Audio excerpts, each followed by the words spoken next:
Assalamualaikum warahmatullahi wabarakatuh. Perkenalkan, saya Taskia Dina Putri dari Fakultas Ekonomi dan Bisnis Prodi Akuntansi dengan NIM 290225005.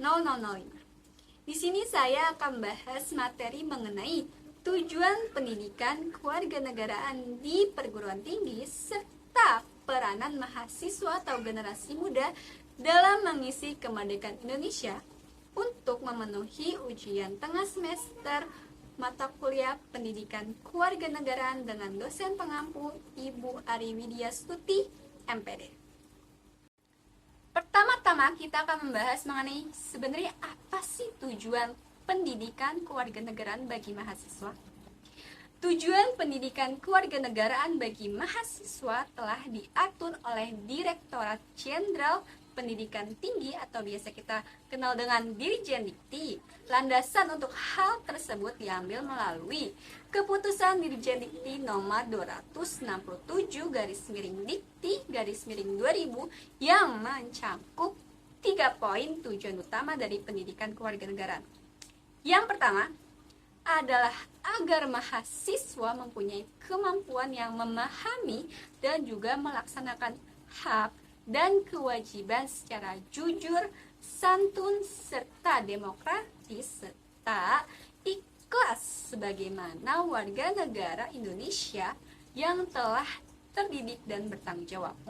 Yang kedua adalah bertujuan agar mahasiswa dapat menguasai, memahami, serta mengatasi berbagai persoalan dalam kehidupan bermasyarakat, berbangsa, dan bernegara dengan pemikiran kritis dan bertanggung jawab yang berlandaskan Pancasila, wawasan Nusantara, dan ketahanan nasional. Yang ketiga atau poin terakhir yaitu agar mahasiswa memiliki sikap dan perilaku yang sesuai dengan nilai-nilai kejuangan, cinta tanah air, serta rela berkorban bagi nusa dan bangsa.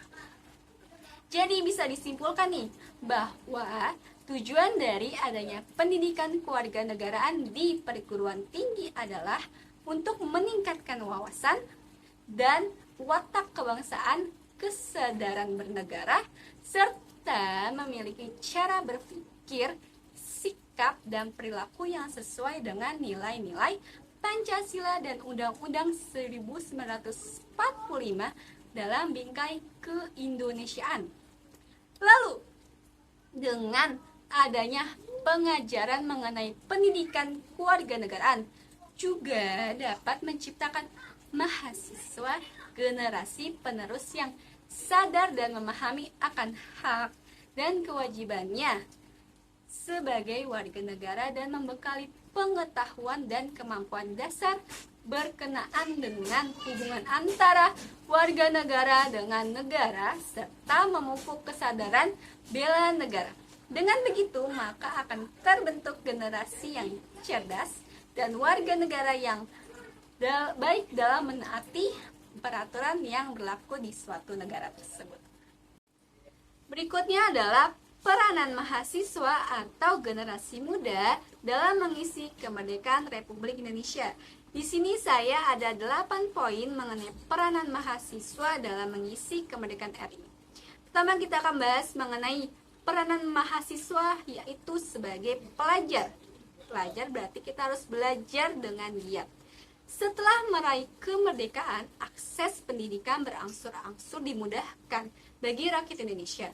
Oleh karena itu, generasi muda Indonesia harus memanfaatkan kesempatan ini untuk meraih pendidikan setinggi mungkin. Apalagi sekarang banyak beasiswa untuk melanjutkan ke perguruan tinggi di Indonesia maupun dunia. Dengan pendidikan, rantai kemiskinan akan terputus dan sumber daya manusia atau SDM-nya pun akan berkualitas. Bagi para keluarga di Indonesia akan hidup sejahtera dan berkecukupan. Yang kedua, peranan mahasiswa dalam mendukung perkembangan produk dalam negeri. Saat ini, begitu banyak brand asli Indonesia yang bermunculan dalam berbagai bidang. Jika generasi muda merasa bangga menggunakan produk dalam negeri, maka akan mendukung perkembangan brand tersebut, bahkan juga mampu mendorong untuk dikenal oleh masyarakat dunia.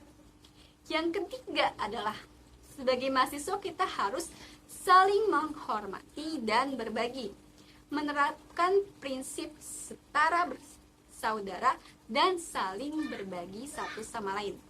Sebagai generasi yang lebih muda, sikap saling menghormati pada dasarnya harus dilakukan.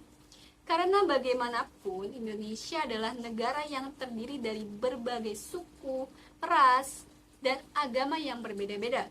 Jika perbedaan tersebut tidak disikapi dengan rasa saling menghormati, maka tidak akan terjadi kemerdekaan yang sepenuhnya. Selanjutnya adalah peran mahasiswa dalam mengenalkan budaya Indonesia pada dunia. Menurut Sunarto, pengenalan budaya Indonesia kepada masyarakat dunia juga dapat dilakukan sebagai wujud untuk mengisi kemerdekaan.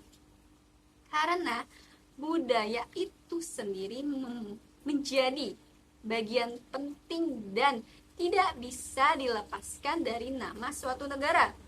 Bahkan budaya kita bisa dikatakan sebagai hal yang dapat menjadi referensi dari sebuah bangsa atau negara.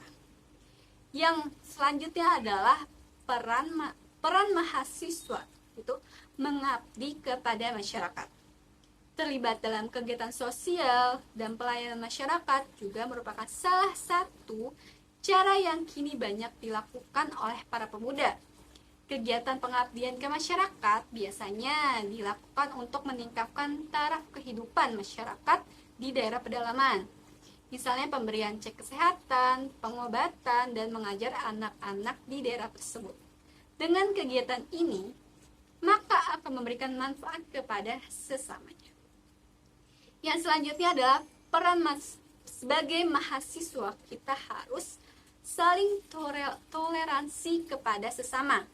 Dahulu Indonesia terpecah belah karena perbedaan pulau dan latar belakang. Situasi tersebut tetap terjadi hingga para pemuda melawan satu penjajah. Lalu, para pemuda membentuk organisasi pergerakan nasional dan mengumpulkan kekuatan untuk mengusir penjajah. Nah, dari inspirasi pahlawan Indonesia terdahulu, sudah sepatutnya bagi generasi muda Indonesia untuk menumbuhkan rasa toleransi kepada sesamanya. Kita harus berkolaborasi bersama tanpa melihat agama, ras, atau etnis seseorang untuk memajukan Indonesia. Selanjutnya adalah terlibat dalam memajukan sektor pendidikan. Mahasiswa adalah salah satu pelajar. Berarti kita adalah salah satu tonggak yang memegang pendidikan. Aset terbesar dari suatu negara bukanlah sumber daya alamnya, melainkan sumber daya manusia dari negara tersebut. Oleh karena itu, untuk mendapatkan kemerdekaan yang sesungguhnya, diperlukan perbaikan kualitas sumber daya manusia, terutama dalam hal pendidikan. Maka pembenahan fasilitas pendidikan harus dilakukan dan menjadi prioritas utama yang dilakukan untuk perbaikannya. Untuk mewujudkan hal tersebut, apa sih harus dilakukan? Maka kepedulian dari berbagai pihak, mulai dari pemerintah hingga kita generasi muda, sangat diperlukan. Yang terakhir adalah peran dari mahasiswa itu membaca. Kita dan harus membaca dan melek sejarah Indonesia. Soekarno pernah berkata, jas merah, yang artinya jangan sekali-kali meninggalkan sejarah. Hal ini dipaparkan pada pidato Soekarno 17 Agustus 1966. Soekarno menyoroti berbagai konflik anak bangsa yang terjadi pada waktu itu. Maka mempelajari sejarah, banyak hal positif yang bisa diambil. Generasi muda Indonesia akan mendapatkan pelajaran berharga dari apa yang terjadi di masa lalu, agar masalah generasi yang lalu tidak terulang kembali. Mungkin itu saja materi mengenai peranan dan apa tujuan dari pendidikan kewarganegaraan. Kurang lebihnya mohon maaf. Wabillahi taufik wal hidayah. Wassalamualaikum warahmatullahi wabarakatuh.